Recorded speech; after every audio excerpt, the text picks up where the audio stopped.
Thank you for watching r/confession on Redditor. The following are confessions of crime, betrayal, and scams, including a woman who got pregnant by her daughter's ex and a man who has been on the lam for 7 years. Enjoy. I used to steal tons of food from my old job by pretending to be a customer ordering food and then calling 30 minutes later asking to cancel it. I used to work at this restaurant and the management there was just awful and the GM was just very verbally abusive.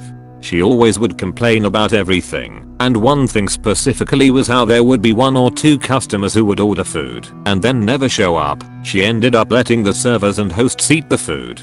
So it gave me an idea. One day she said something that really pissed me off. So I called my job and ordered a bunch of food under a different name, and then that customer would never show up.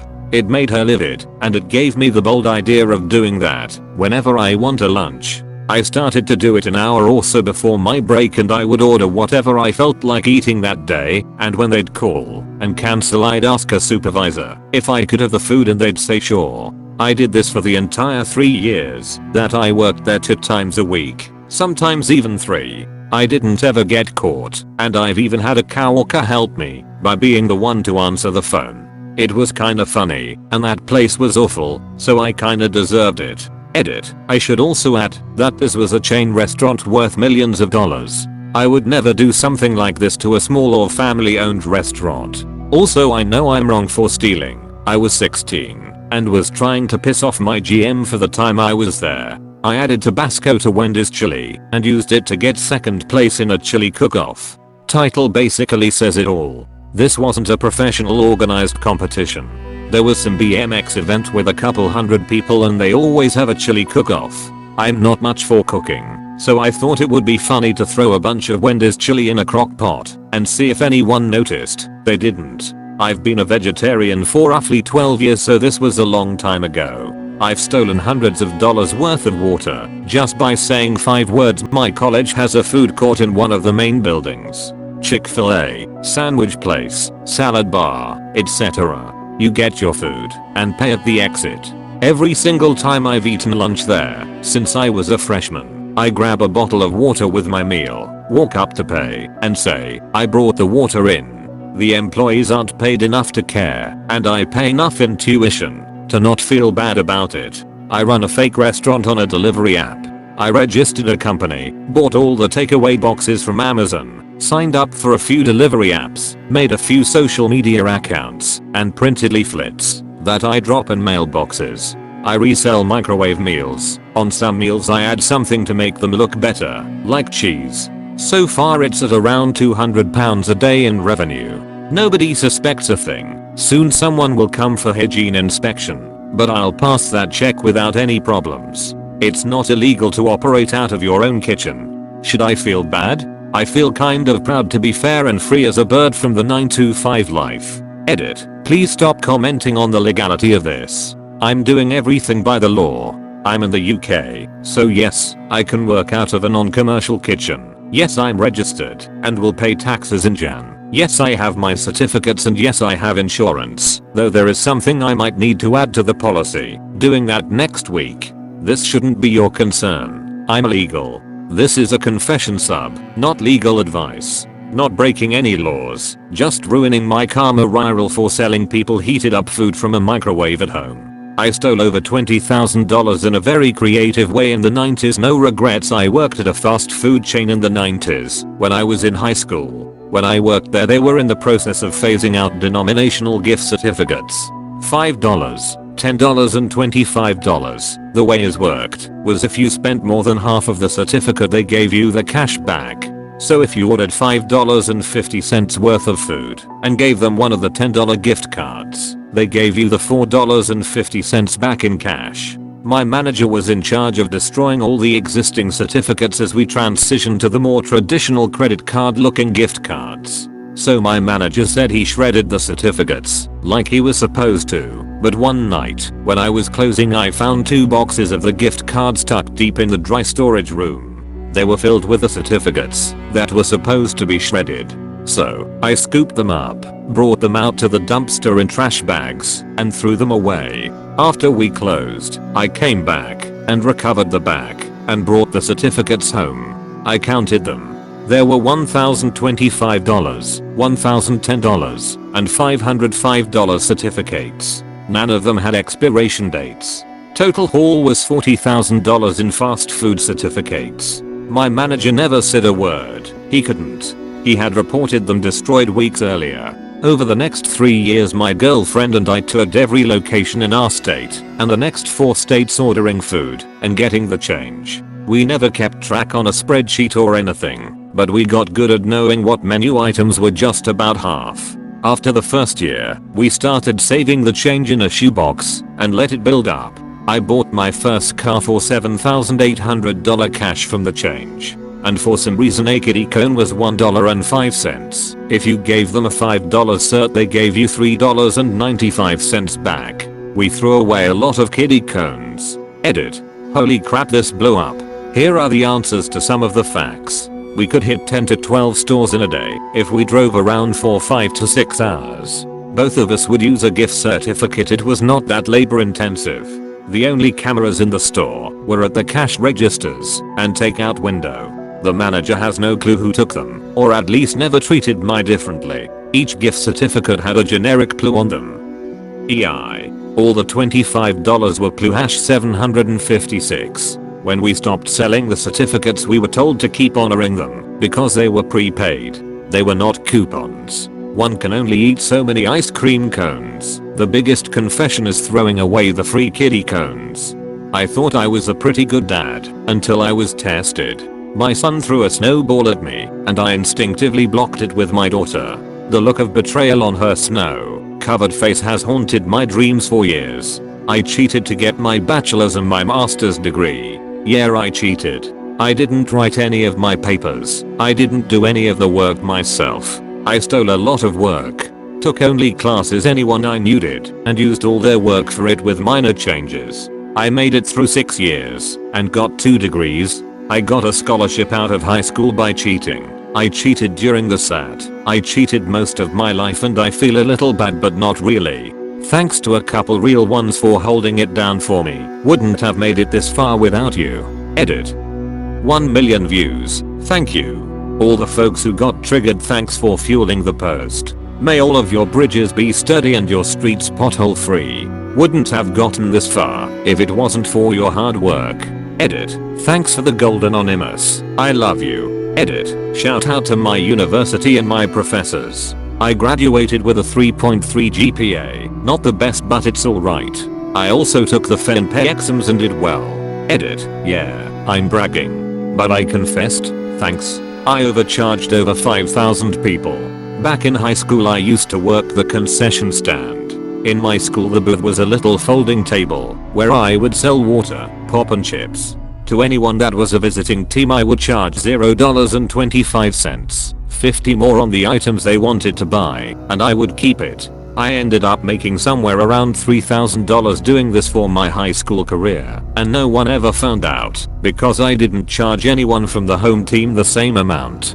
I slept with my daughter's ex-boyfriend. He got me pregnant, and I had an abortion. They got back together and got married. This was back in, let me think, maybe 1997. I was 38 and my daughter was 18, and she was dating Harry, who was 24. I was an alcoholic and dabbled in other drugs, mostly cocaine. I was not a good person, let alone mother. Not like I was abusive to my daughter or anything, but I was generally inattentive and cared more about my alcohol and drugs than her, especially in her teen years. I'm 14 years sober now. I disapproved of my daughter dating Harry, but I never told her why. He would flirt with me constantly, and the age difference also creeped me out. Also, he was an alcoholic and drug user, just like me. She broke up with him over his alcoholism. Soon after she moved away, not too far, but regardless she didn't live with me anymore. Harry kept calling me and asking if we wanted to get drinks. I turned him down. But then one day he said he had a bunch of coke and I couldn't resist. He came over, we did the coke, and we ended up having naughty things. He was a very good looking guy. He looked a lot like that ridiculous 80s Justin Bieber picture that was on the front page today. That is actually what made me think about him. For the next few months, maybe like 3 to 4 months, He would sometimes come over and we would have naughty things and do drugas and get drunk together. Any addict knows what that is like to have a addict buddy in that way. Then I got pregnant. I knew it was by him. I had naughty things without a condom a few times stupidly. I never told him I was pregnant and I went and got the abortion and kept it a secret. Anyways, I stopped seeing him after that. It was too weird. I also got sober for like 4 months before relapsing. Fast forward 2 years and my daughter contacts me and tells me that she got back with Harry and that he is fully sober. I was mortified honestly. He was gonna tell her that we slept together and she is going to hate me for life. They came over one day and said hi, and when my daughter was gone, Harry told me that there is no reason to tell her about what happened. I agreed. It's been 16 years of marriage on their part. They have a kid together. Harry got cancer, then beat it. I got sober. That's basically it. I don't see them very often. They live in Texas and I live on the East Coast. But whenever I do there is always that tension between me and Harry. It's literally the first thing that comes to either of our minds. I can just tell. Not like sessile tension. Like why did we have to do that? What the fornicate is wrong with us? Kind of tension. I think about this often. Especially when I see my grandson. I always think that could have been my son if things had gone differently. But wow, what a disaster that would have been if I decided to keep that child. I've been on the run for 7.5 years. I stopped reporting to my parole officer in 2011. I recently had a beautiful baby. Tomorrow I'm turning myself in. Can't be a father if I'm a wanted man. I have 12 years hanging over my head. I've never experienced abject terror before today. I'll never be able to say that sentence again. I'm not even sure why I'm posting. I have a great support network, but I'm still terrified of the consequences, of losing everything, of missing the beginning of my child's life. I don't fear prison. Prison is actually the easiest part of all this. When I went to prison the first time, I just didn't care. Now I have everything to lose. I'm stepping off a cliff with no idea where I'll land. Edit. There has been concern that I'm going to prison for 12 years. For clarity, 12 years is how much parole I have left. Under state law 6 is the maximum I can receive. More likely it will be 1, 2, 3, based on several factors. No new charges, turning myself in, new child. I commented this, but wanted to post it up top, so people would see them. Jesus Christ, on a motorbike. I didn't expect this to blow up the way it did. First I want to address the "you deserve what you get and you're a terrible person" crowd.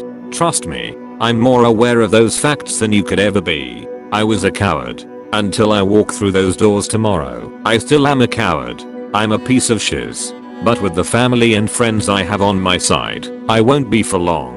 For all the folks wishing me luck, sending me messages, and generally showing empathy to a man undeserving, thank you from every piece of my heart. Sometimes the internet's not such a bad place. As for updates, my brother has expressed that he is willing to post them from this account over the next few weeks as the process works itself out. So it won't be me directly, but they'll be here.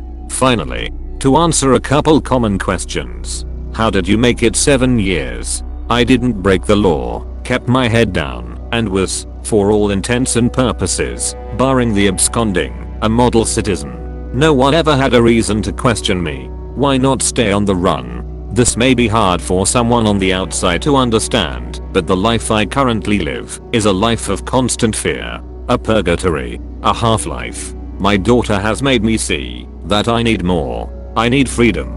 Which may seem contrary to going to prison, but J-Law prison is just the first step in a longer game plan. One that sees me as a real model citizen, the best father I can be, and Lord willing, the best husband a woman could hope for. What were your crimes? Like I've mentioned, I'm actively avoiding specificity, but the long and short is I committed several crimes over several weeks, and it culminated in me fighting a cop and hurting him when he tried to arrest me. Have you ever talked to the cop and apologized? I have not. I hope to one day, but first thing first is getting my shiz together.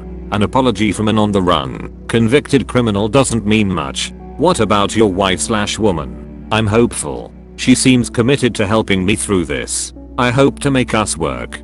but if time has other plans, she will always have my love and respect, both as the mother of my child and the woman who helped me to grow into the kind of man that's ready to face his failures and grow as a human and a parent. That's all I got for now. I might add a final note before I go in tomorrow. If not, my brother will update when new news is to be had. Update: this is my final update for a while. In 20 minutes my attorney is driving me to county. I'm currently holding my daughter while my lady hammers out some details with the lawyer.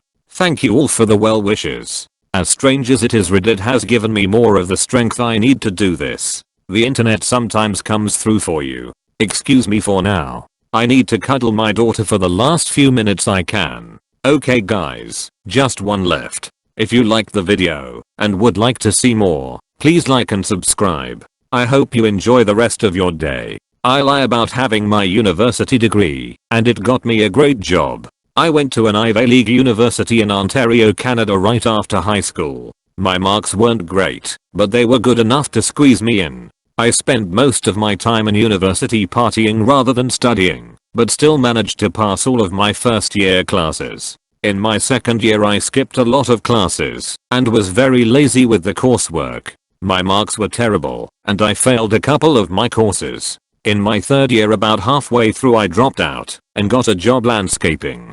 I did that for a year when I realized it really sucked, and I began to regret not trying harder while I was in school. I figured I would apply to jobs that would normally require the degree that I would have gotten. I had spent the few years in school. I was easy enough to make the timeline on my resume make sense, and although I dropped out, I had a decent knowledge of the area. The field I was attempting to enter is difficult to start out in, and it took a few months of sending applications to get an interview. The company I got an interview with, my now current employer, is an internationally recognized name in the energy sector. I was extremely surprised to get my interview. One of the documentation requirements was university transcripts, and with an hour or two in Photoshop I had my proof of graduation. I sent in the papers with the other required information and never heard anything back describing any problems with my records. I ended up going through 3 interviews in the process and received a position. I have now been working with this company for almost 5 years.